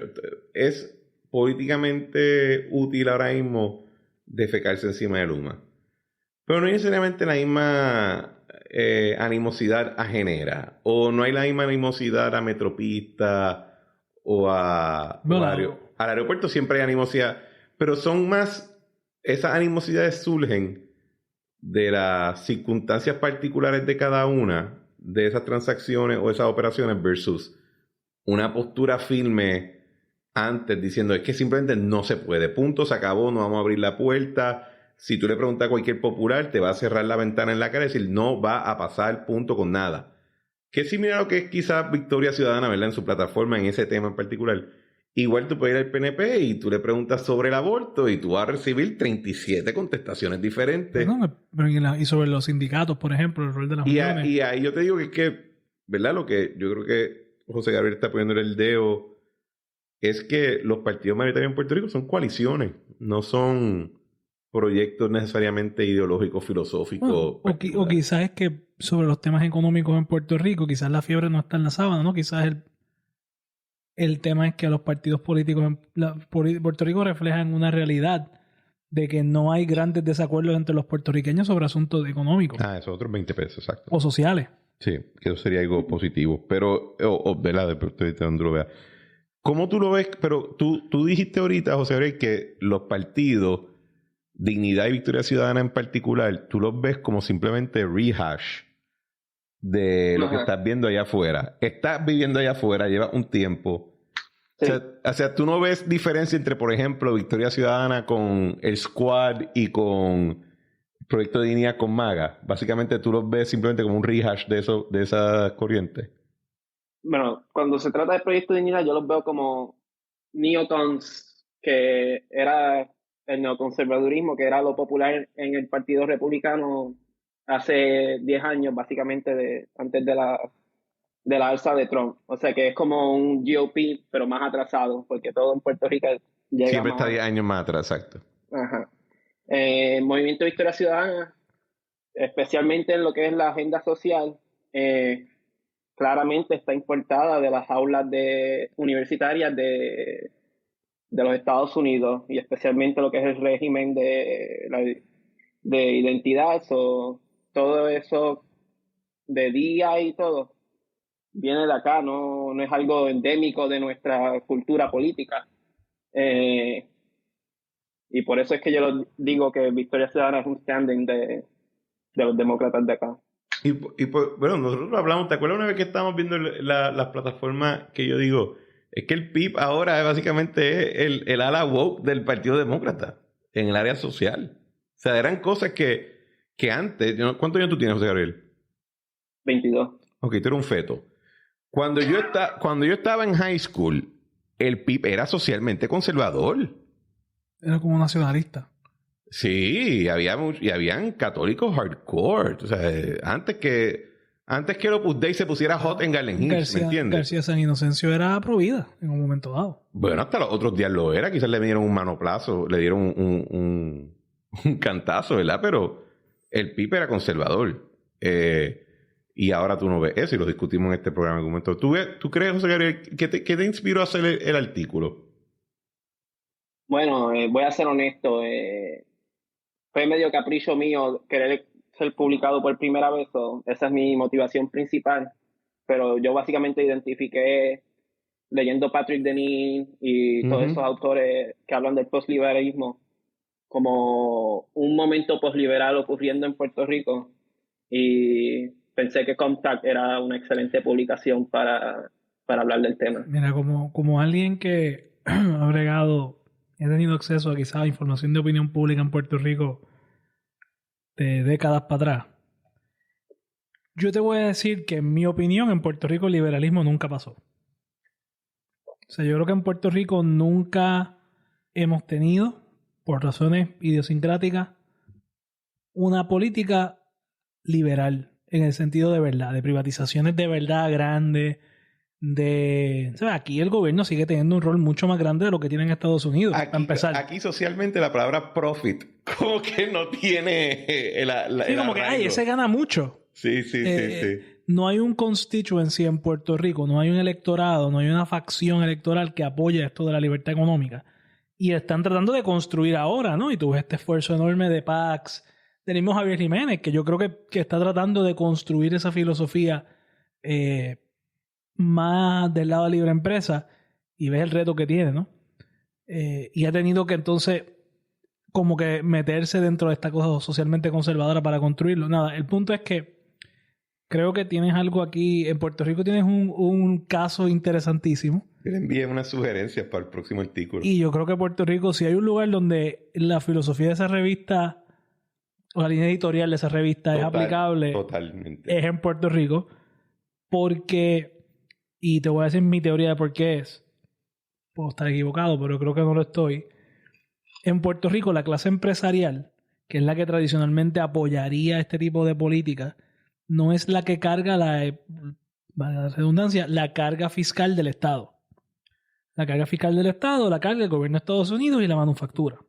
Y entre esas dos entidades cubren el enorme porciento del ingreso y el resto lo carga la clase media fundamentalmente con el income tax y el IVU. Así que eso, y no hay un property tax tampoco, que entonces realmente el property tax en Puerto Rico es minúsculo. Y eso genera una dinámica donde la gente que de ordinario se molestaría con el gigantismo gubernamental, pues no se molesta porque ellos no lo pagan. Exacto. Pero yo creo que nunca había visto, por lo menos, siempre yo veo que aquí publican en The Hill.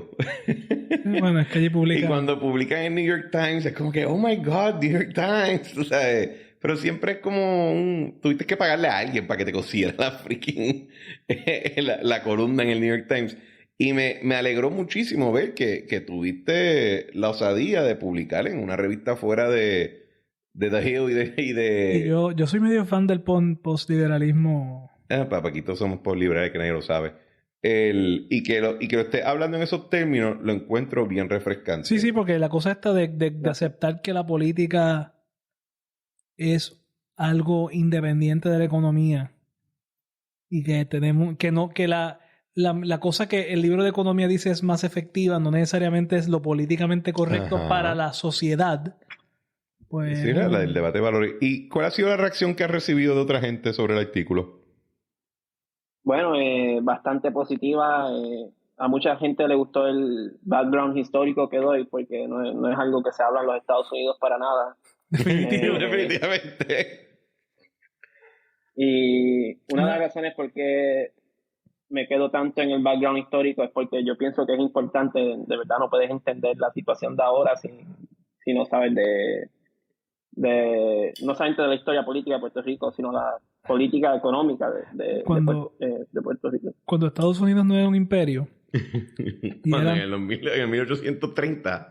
Cuando eran 13 colonias en el borde del mundo conocido, ajá, la política americana se polarizó entre los federalistas y los republicanos, y el principio organizador de ese sistema partidista no era la política económica. Era la política exterior, ¿no? La relación que iba a tener Estados Unidos con la antigua metrópoli. Ya fuera los federalistas que tendrían a ser más afines a Inglaterra, y eso generaba una serie de políticas económicas como el proteccionismo, el mercantilismo. Les decían criptomonarquistas. Y entonces, los que no, que eran los republicanos jeffersonianos, tan pronto Estados Unidos sale de esa dinámica después de la guerra napoleónica, el sistema partidista colapsa, hay un unipartido en lo que se forma una nueva dinámica por temas económicos. Yo creo que en la medida en que el tema del estatus no se atienda, pues vamos a seguir teniendo, no se resuelva definitivamente, por decirlo de una manera, ese conflicto va a seguir teniendo más chispa. ¿Y de tus pares y profesores hubo algún tipo de umbrage por haber publicado en Compact? Yo creo que mis profesores de verdad no conocen Compact. Es una revista que se funda como hace 2 años. Uh-huh. Aunque ahora salió en las noticias recientemente porque se descubrió que el hijo de Soros finanza parte de Compact. Y no conozco mucha gente en Puerto Rico que la siga, como que no fue controversial, para nadie resultó controversial que yo haya publicado ahí. Yo te invitaría a que la próxima vez que haga un artículo de esto, no le dediques tanto espacio al trasfondo, que la gente haga su asignación, porque, todas las revistas tienen un número limitado de espacio, ¿verdad? Así que si le dedicas demasiado tiempo al trasfondo, pues no puedes de verdad taladrar en la parte más juicy, que creo que todavía quedan ahí para trabajar, y y llega un momento, entonces todos estos artículos siempre son un update de trasfondo histórico en Puerto Rico, pero que yo sepa, en Compact no se haya publicado nada en Puerto Rico, así que era necesario que hiciera el trasfondo. ¿Qué estás pensando para lo próximo? Aún no tengo idea. Veremos si se me ocurre algo después de la elección. Definitivamente no va a ser nada en el próximo mes, pero si una narrativa interesante se forma después de la elección, tendré que tomar esa oportunidad para escribir algo. Escribe algo como quieras. Bueno, también tengo deberes en la universidad y eso. Puedes publicar algo, tranquilo. Balbus, ¿tiene alguna otra pregunta? No, yo creo que estamos, desde el contrario, yo creo que esto ha sido enlightening. Pues tenemos, el artículo se llama Puerto Rico's False Dawn. José Gabriel Reyes Soto, yo voy a ponerle en los show notes un enlace al artículo en Compact. Creo que Compact tiene un paywall, pero creo que el primer artículo es gratis, así que lo van a poder ver. Tengo entendido que este artículo no tiene paywall. No tiene paywall. Excelente, mejor todavía. Así que, gracias a mí, José. Muchas gracias a ustedes por tenerme. Que tengan un excelente día y disfruta el whisky o lo que sea. Seguro. Gózate el happy hour más tarde. Gracias. Cuídate, papá. We're back. Bueno, Balbus, ¿viste? Muchacho tiene... Estamos diversificando el formato para los amigos para el amigo que nos llama a decirnos, miren, pero yo creo que deberían ser más exciting. Estamos en proceso. Poco a poco, obviamente, después de las elecciones... ¿Esto es suficienmente exciting? ¿De qué diablo habla esa persona? Que quizás en Turquía es diferente. Bueno, vamos al último tema del día. Teníamos si algo se ha visto, vamos a ponerlo de esta manera, Balbus. Desde el PNP siempre ha habido esta corriente paranoica, yo diría, que el PNP está corriendo contra los medios. Más allá incluso de correr contra el Partido Popular. Y yo creo que si tú le dedicas tiempo a escuchar programas PNP, siempre vas a escuchar esta línea consistentemente. Si sigues a los tuiteros, esta línea consistentemente. Yo creo que con la alianza, por fin ustedes están entendiendo lo que nos estábamos refiriendo. Definitivamente. Porque, y en esto ha sido bien sorprendente ver cómo tanta gente que está dedicada que viven de su credibilidad profesional como reportero, como comentarista, como analista, como locutor, etcétera, básicamente tiraron todo eso por la borda, zero fucks given, y dijeron, vamos a cargar maletas este ciclo electoral, pero de la manera más burda posible. Y yo creo que por fin ustedes se dieron cuenta de que esa es la dinámica. Yo creo que, por lo menos en mi caso, desde que empecé en la política, ¿verdad? Estuve en la campaña en 2012. Empecé como en el 2011, ¿no? Hace, 13, casi 14 años. Siempre vi que había un carguete. Al principio era evidente que el carguete era para los independentistas siempre, que les daban cobertura excesiva, y a los soberanistas.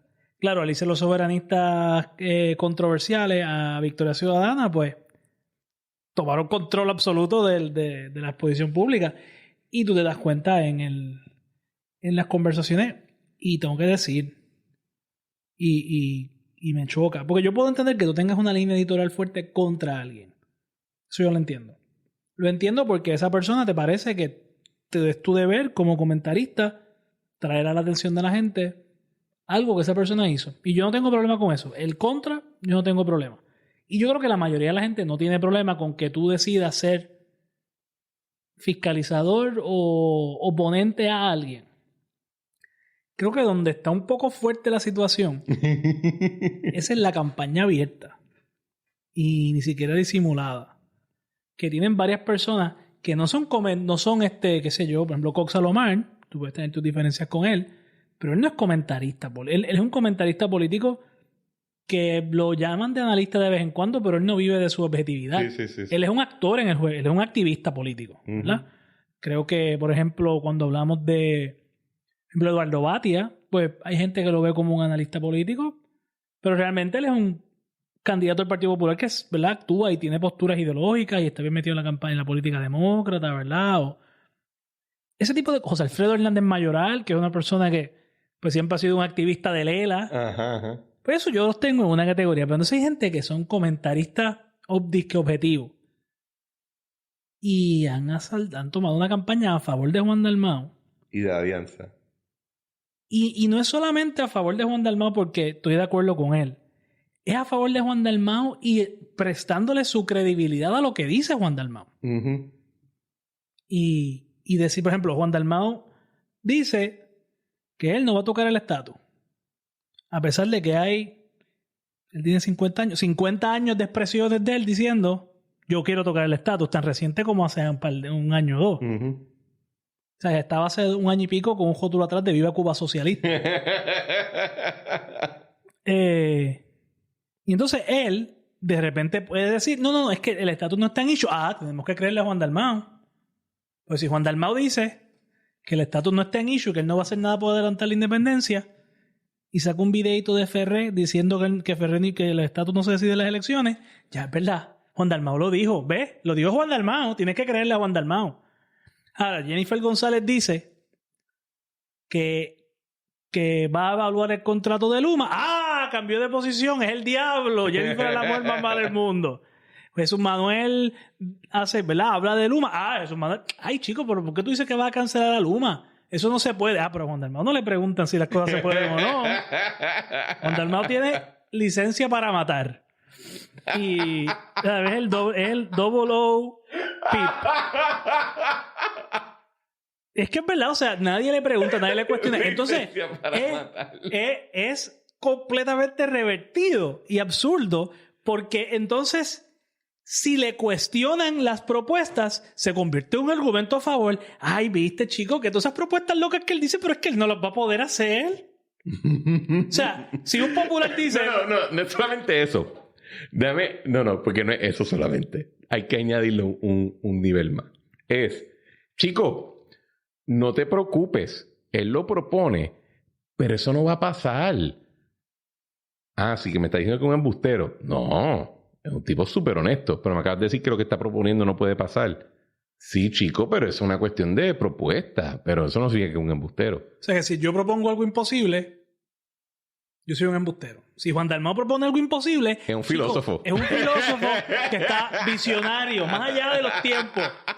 No votes por el que resuelve, vota por el que lo pensó. No votes por el que resuelve, vota por el que sueña.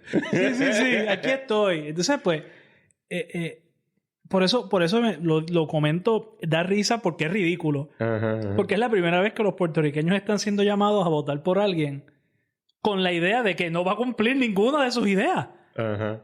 Entonces tú hablas con alguien y dices, pero es que Juan Dalmau cree la independencia. No puede ser. Un hombre tan bueno no puede hacer una locura así. Y mañana ofrecen fondos federales y él dice que por conciencia no los va a aceptar. No, él no lo va a hacer porque él es un hombre bueno. Yo lo vi ayer cuando estaba viendo el podcast entre Jesús Manuel y Javier Jiménez en la categoría de salud. Jesús Manuel hace su alocución. Javier Jiménez hace la suya. Y no me acuerdo si fue Gloria o si fue... ¿Quién fue? Creo que fue Gloria. Pero dice... Bueno, pues si ustedes están de acuerdo de que el sistema de salud es un desastre, ¿por qué no aceptan la propuesta de un plan de salud universal? Que es la propuesta de Juan, ¿verdad? Estoy diciendo básicamente, ¿por qué tú no estás dispuesto a decir que él tiene la razón? Y tú lo ves en la... oye, te lo pongo de esta manera. Si de verdad tú entiendes que el sistema actual está corrompido hasta la raíz, o sea, no puede producir nada bueno. Y que la solución son estos partidos nuevos junto al PIB, no obstante de que dentro de Victoria Ciudadana hay mucho ex popular que tuvo posición de cierta envergadura, pero nada, no tenemos que hablar de esos temas. Pues fine, that's cool. ¿Por qué a Proyecto Dignidad lo tratas con tanta hostilidad? Es emergente también. Y en ese sí hay novatos como es. O sea, aparte de Javier Jiménez y Lizzy y Jovan, ninguno que tuvieron un cuatrenio ahora, el resto eso es Rookie of the Year, ¿verdad? Competencia de Rookie of the Year, porque todos son novatos. Pero a Javier Jiménez no puede ir a un debate sin que un reportero lo trate con preguntas que son hostiles. A Vivian lo vimos y Vivian es era una persona desconocida en ese debate. Bueno, Vivian. Y le bajaron con 3 preguntas, con 3 rafagazos. Bueno, Vivian se paró allí y dijo que ella le preguntó dónde estaba con Trump. Y le dijo, sí, estoy con Trump. Y dice, pero ¿cómo tú puedes estar con Trump? Pero no fue ni una pregunta. Bueno, una de las preguntas era, pero es que tú dices ser una pastora. Ella eso no es. Ella es pastora. ¿Y cómo tú apoyas a una persona tan mala? Oye, esa persona bien mala, con alta probabilidad, puede terminar siendo de nuevo presidente de los Estados Unidos. Igual, y nos vamos a tener que chupar. Pero nadie le pregunta a Juan Dalmau, oye, Juan Dalmau, usted apoyó a Maduro hasta antier y ahora no se sabe cuál es su posición. ¿Usted va a seguir apoyando a un tipo que mete preso a sus oponentes? No, eso no. No, pero se puede preguntar eso. Porque cuando Juan Dalmau habla, hay un efecto mágico para la prensa donde todo lo que él dice es cierto. Y eso es lo que a mí me vuela la cabeza. No hay ningún... Por ejemplo, yo estoy a favor de un sistema de salud universal. Yo creo que no hay nadie en contra de un sistema de salud universal. Yo tengo muchas dudas de que el gobierno tenga la capacidad de crear un sistema de salud universal sin cometer un montón de errores e injusticias. No, bueno, antes que eso, Luis. Puerto Rico vive bajo un plan de salud universal ahora hay un plan de salud universal en Puerto Rico. Ahora, cuando tú camines fuera de tu casa, yo quiero que tú sepas que tú existes bajo un plan de salud universal. En la práctica. Entre el Medicaid, entre el Medicare, entre el Fondo del Seguro del Estado, entre la ACA, entre el hecho de que si te da un carro, te van a llevar al centro médico y adivina que nadie te va a cobrar. Ese es nuestro plan de salud universal. Existe hoy. Así que eso es lo que a mí me vuela la cabeza cada vez que hablan del plan de salud universal, porque eso ya existe. Es bajo lo cual vivimos. ¿Sabes bajo lo cual no vivimos? Un plan de salud de mercado. Eso no existe en Puerto Rico y no ha existido hace mucho tiempo, si en algún momento yo creo que nunca existió. ¿Verdad? Pero está bien, pero a lo que refiero es que, dale, eso es como dicen los legisladores, un fin loable. Pero nadie pregunta cómo el gobierno va a crear esta corporación pública nueva. Pero si Jesús Manuel dice que él va a usar la Autoridad de Energía Eléctrica para tomar control del UMA, del sistema eléctrico, en lo que se consigue un nuevo operador. Pero y la Junta no te va a dejar. ¿Y la Junta va a dejar a Juan Dalmau hacer sus planes? No, pero eso es bueno. Porque Juan Dalmau simplemente viene a desentar las cosas. Nada de lo que él dice lo va a hacer. Pero Barbus, ahí te tengo que decir que todo lo que tú acabas de decir, pues nosotros llevamos gritando esto en el desierto un tiempo. O sea, yo me acuerdo cuando Alejandro... Oye, yo me acuerdo... Acuérdate que cuando yo empiezo en la política en la plataforma de Fortuño. Sí. Y yo empiezo en el área de salud, ¿verdad? Y yo me recuerdo cuando Alejandro saca su plataforma de salud que dice, mi plan de salud está basado en el modelo Montefiore acá en Nueva York. Y yo, no sé carajo, yo diciendo, eso es un hospital. Es uno en todo Nueva York, entre los cientos de hospitales, eso es uno. Y tú vas a basar todo el sistema de salud de Puerto Rico en un hospital. Eso es como las escuelas Montessori. Y la prensa decía... Sí, no, pero es que eso está basado en Montefiore. ¿Tú sabes lo que es Montefiore? ¿Tú has ido? ¿Tú has ido? Perdóname, la favorita, mira los populares de ustedes. Esta es mi favorita. La sociedad civil. Y siempre era Mayra López Mulero con... ¿Cómo que se llamaba el artista este? Es un populete de 3 pares de cojones. Nada, la sociedad civil. Ponían a la mamá de José Colman a Alcita ahí. Y es como que, ¿cómo que la sociedad? Estos son populares. Yo sé que Alcita es poeta y su papá era poeta, pero sigue siendo popular, puñeta. O sea, ustedes están recibiendo un poco de la medicina que se inventaron ustedes con esta gente. Bueno, y la mitad de los candidatos de Victoria Ciudadana son los jefes de agencia problemáticos del Partido Popular.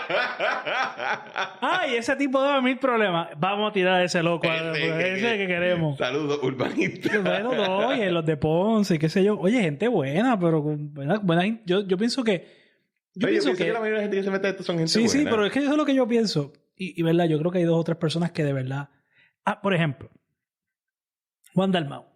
Juan Dalmau. Juan es un tipo chévere. Yo he con él. Avenger. Juan Dalmau es un tipo chévere. Pero mire lo que pasa. ¿Verdad? Esto yo lo he visto tantas veces. ¿Pues notado que la campaña del PIB solamente manda a Juan Dalmau a hablar? O a 2 o 3 de los selectos. Porque si entrevistan a los que no están en el club, te van a salir con sí, que viva la Puerto Rico libre. Y tienes que tenerlos bajados así, con cinta. A veces yo veo a María Lourdes hablar en los programas y yo veo como un glitch en el cuello, como el clac, clac. Bueno, anoche Lourdes Ramos le empezó a decir socialista, independentista y qué sé yo. Y ella estaba haciendo todos los gestos y es como que... ¿Dónde No, como que esta mujer... a Adriana Gutiérrez, yo a veces la veo hablando y yo digo, man, a ella le habrán enviado a un campo de concentración de Javier Milei como que para que suene más, porque te escuchaba cuando ella hablaba en Radio Independencia y decía, holy shit, o sea, sí, como que yo creo que ellos lo... Adrián es otro, que también como que lo mandaron a un campo de reeducación para... Bueno, Castro sabe mucho de eso. No eran cárceles, eran campamentos de reeducación, porque así son ellos. O sea, cuando la derecha hace algo, y yo no soy de derecha, quiero que quede esto claro, pero cuando la derecha hace algo, es un vil atropello, dictadura, medidas punitivas. La izquierda lo hace, no, es reeducación. No, y los artículos, o sea, por ejemplo, Oscar Serrano, y tú conoces a Wilmer Maldonado. Sí. Yo no creo que ellos son parciales. Yo creo que ellos literalmente odian a cualquier persona en el poder. O sea, sí. yo creo que esa es su actitud. Pero Oscar Serrano me consta, por muchas experiencias que he tenido, que tiene 2 o 3 panas que quizás están metidos en la política, pero él es equal opportunity. En mi opinión, él le dispara a todo el mundo. Si tú estás sentado en la silla, ese tipo te va a comer una nalga. O sea, y lo mismo con... Hay otra gente que se están saliendo los colores y todo, de unidad investigativa. O sea, un artículo... Tengo que decir que, por ejemplo, Jay y mi amigo, lo quiero muchísimo, yo veo a veces que dice cosas, yo digo, espérate, pero tiene razón en cierto punto. Hace un argumento y tú dices, puedo entender porque hay gente que se queda como que... Ok, pues quizás no debiste haberlo hecho de esa forma. Pero cuando Molusco se dio... Porque, por ejemplo, en el caso de Jay, pues yo lo digo, pues él... Pues últimamente, yo creo que es evidente que en mi opinión, si él fuera a escoger entre los candidatos, pues probablemente sería por Juan, aunque él no es independentista. Pero en el caso de Molusco, pues tú sabes, ¿cómo tú no vas a votar por Juan? Porque, ¿sabes? Se le brotaron las venas, la frente se le distorsionó, empezó a gritar, ¿cómo es posible? La izquierda no ha gobernado. Y es como que no... Porque la gente sabe lo que significa eso. Y yo creo que gran parte de lo que nos aqueja como sociedad es que se nos ha olvidado de que esa gente tiene ideas bien locas. O sea, esto del impuesto de lujo que hemos discutido en este podcast hace cuánto, hace un año. Hace un par de meses. Que no, el impuesto de lujo, que el gobierno te va a expropiar la finca. Yo recuerdo cuando los pipiolos en Twitter se burlaban de que, ay, chico, no, ¿cómo va a ser? Y como tú le das como que no, pero es que ahí lo dice, tú tienes que sembrar lo que diga el gobierno, cuando lo diga el gobierno, donde lo diga el gobierno. ¿Tú no te acuerdas que cuando empezamos a hacer las lecturas de la plataforma se encojonaron con nosotros? ¿Por qué ellos lo están leyendo? Eso no es para ellos. No era así, no era peor. Los únicos que leen eso son ellos. ¿Por qué lo leen? Y de momento ponen un anuncio. Una campaña de miedo. ¿Para qué lo publicas si no quieres que salga? Bueno, una campaña de miedo porque da miedo. O sea, yo obviamente, yo sé que, y quiero ser justo, yo sé que el gobierno hace mapas que dicen dónde cada tipo de cultivo se da mejor. Y eso es un servicio del sistema agrícola de Estados Unidos que yo favorezco. Quiero dejar bien claro que yo estoy a favor de que el gobierno le diga a la gente qué se da mejor en su finca. El gobierno no debe poder decirte tienes que usar la finca para esto o te la quito para decir que la vaya a usar. Porque eso es la definición de marxismo. Marxismo. De cada cual, de acuerdo a su capacidad y a cada cual de acuerdo a su capacidad. Su necesidad. No importa lo que tú hagas, si tú eres bueno. De cada cual según sus capacidades, cada cual según su necesidad. En San Juan, vamos a crear comités de expropiación ciudadana. No, eso es lo más brutal, porque fíjate. Los comités de defensa de la revolución. Mira, Héctor O'Neill fue alcalde de Guaynabo más o menos 20 y pico años, quizás casi. Yo creo que él entró en el 92. 93, cuando se murió Junior Cruz. Uh-huh. Y lo renuncian en el 17. 24 años. Uh-huh. Héctor O'Neill, no todos los meses, cada par de meses tenía un reportaje de que estaba expropiando a una gente llegando a Cataño. Sí, creo que eso era Venezuela. Whatever. Sí, yo sé cuál tú dices. Y eran como 200 casas y cada par de años él trataba de sacar las casas para hacer algo allí en el puerto. No, un escándalo, no se puede, está bien, pues, próximo año. Pero si era un abusador, era un opresor, bla, bla. Manuel Natal promete que va a crear comités ciudadanos para expropiar las cosas que no se usan de acuerdo a los fines que él quiere. No, él es un hombre bueno. Él es noble. Porque si Héctor O'Neill lo hace, es un abusador. Si Manuel Natal lo hace, está protegiendo la fibra de las comunidades. Quiero dejar claro que mi posición del punto de vista de policy es que en Puerto Rico toleramos demasiado los estorbos públicos. De acuerdo, 100%. El problema es... O sea, yo no tengo un problema... El problema no es filosófico con el concepto del estorbo público. El problema es que ya ese tipo de política se trató bajo Carmen Yulín y no funcionó porque es que el gobierno no tiene los recursos. O sea, recordemos una cosa. Cuando yo voy a expropiar algo, yo tengo que tener el dinero en caja. Yo no puedo expropiar y te voy a decir, te voy a pagar después. La Constitución exige que yo te pague. Así que yo voy a coger, para yo expropiar, ¿cuánto vale un estorbo público? El más baratex te vale una casita en Río Piedra. Que salen, qué sé yo, 100 y pico mil, 200 mil pesos en market value, probablemente. En 100 casas se te fue el presupuesto del municipio. Bueno, y con esto podemos dejarlo aquí en el episodio. Creo que the horse is dead. No, it's not. It's still alive. Okay. Quedan 11 días. El 5 de noviembre son las elecciones. Hay un 6 de noviembre, señores. Siempre recuerden eso. Y eso... Un amigo muy querido me mandó un memo que le escribió a un familiar de él, un consultor político, que decía, no olvides que somos amigos. Faltan 3 semanas, todos nos queríamos mucho antes de las elecciones. Hay un día después de las elecciones, seguimos siendo amigos, cógelo con calma. Esa es la cosa, que él me envía ese documento y a las 2 semanas me dice algo como que y yo, ¿te acuerdas lo que me dijiste hace 2 semanas? Verdad. Bueno, señores, esto ha sido otro episodio de Bipartidismo Strikes Back. Como siempre, damos gracias por sintonizar y les pedimos que compartan el episodio con sus amistades, compañeros de trabajo, con sus familiares, con hasta la gente que les caiga mal. En las redes sociales, por favor, también comentar y compartir el episodio. Recuerden también leer la columna o el artículo de José Gabriel Reyes Soto en Compact, Puerto Rico's False Dawn, y lo comparten. Vamos a ayudar al muchacho que hizo buen trabajo. Y como siempre, les pedimos que dejen reviews positivos 5 estrellas en todas las plataformas. Pueden comentar el episodio en YouTube, en el área de comentarios, en Spotify, en el área de comentarios bajo los show notes, y que nos dejen reviews positivos 5 estrellas en Apple Podcast con palabras bonitas. Si son negativas, se las pueden reservar porque a nadie le interesa lo amargado que es su vida. Nos vemos en la próxima.